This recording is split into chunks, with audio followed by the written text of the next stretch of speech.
Hey, hockey fans, welcome back to the Oilers Fanatic and the premiere episode of the Fanatic Rundown. In today's episode, I'll be covering the Oilers' 3-2 win over the Vancouver Canucks in the second to last game of the preseason. So, it was basically a game of power plays.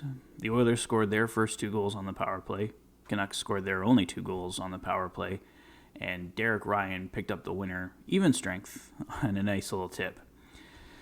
So, what did I think of the game overall? I enjoyed parts of it. Other parts, the Oilers looked sloppy. I liked how they locked it down in the third period once they were up 3-2. I don't think the Canucks got a ton of chances after that, but I think all the power plays really threw off the rhythm of the game. It was hard for anyone other than the power play guys to get into it.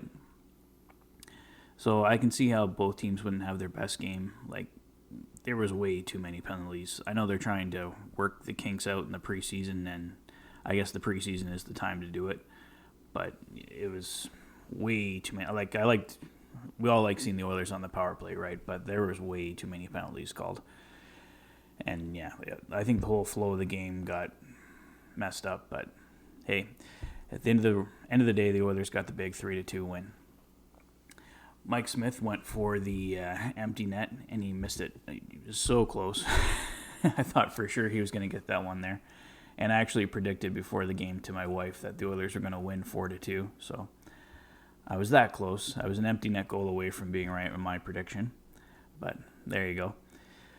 The scary part, of course, Zach Kassian head first into the ice.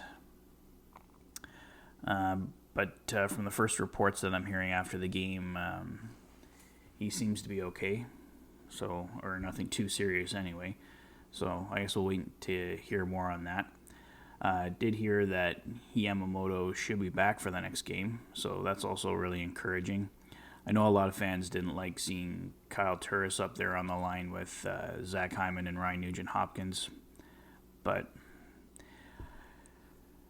I guess it was between him, Zach Kassian, and maybe Colton Sevier.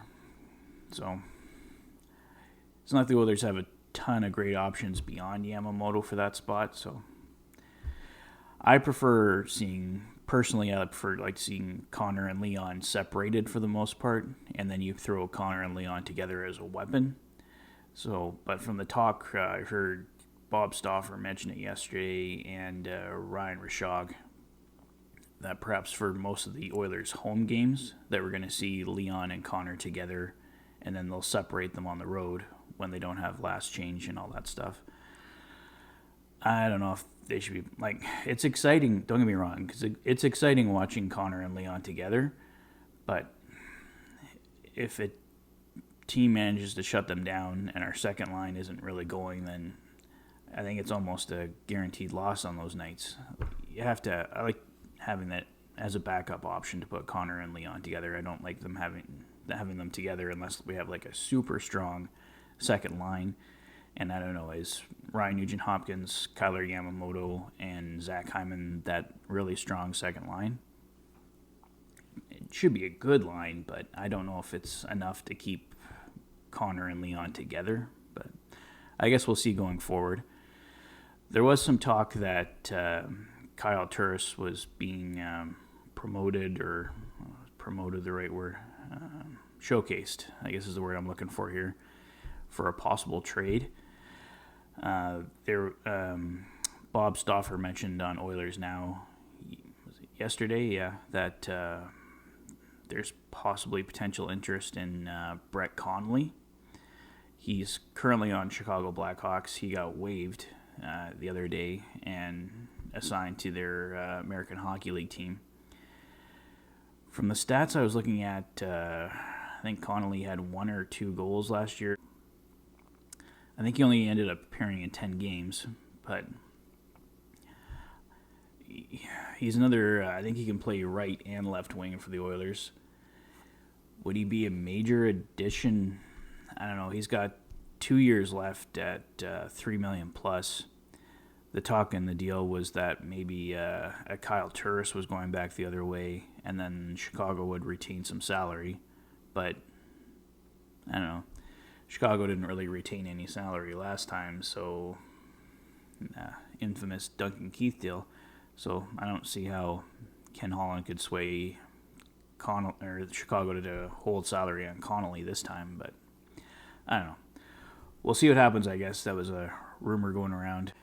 Overall, I thought it was a good game. I thought Duncan Keith looked better. He did take a couple penalties, but CC looked better to me too, overall. But I don't think it was the Oilers' best game, but at the end of the day, it was a win, so we'll take it. One more preseason game to get rid of the kinks, and hopefully we don't see so many penalties called. Unless they're all for Oilers power plays, then I guess I could go with that. But we'll see what happens next game anyway. So thanks for watching, guys. This was the premiere episode of the Fanatic Rundown. I'll keep toying with it, see what works, what doesn't work. But anyway, take care, guys. You've been watching the Oilers Fanatic. Thanks for being a fan. Take care, guys.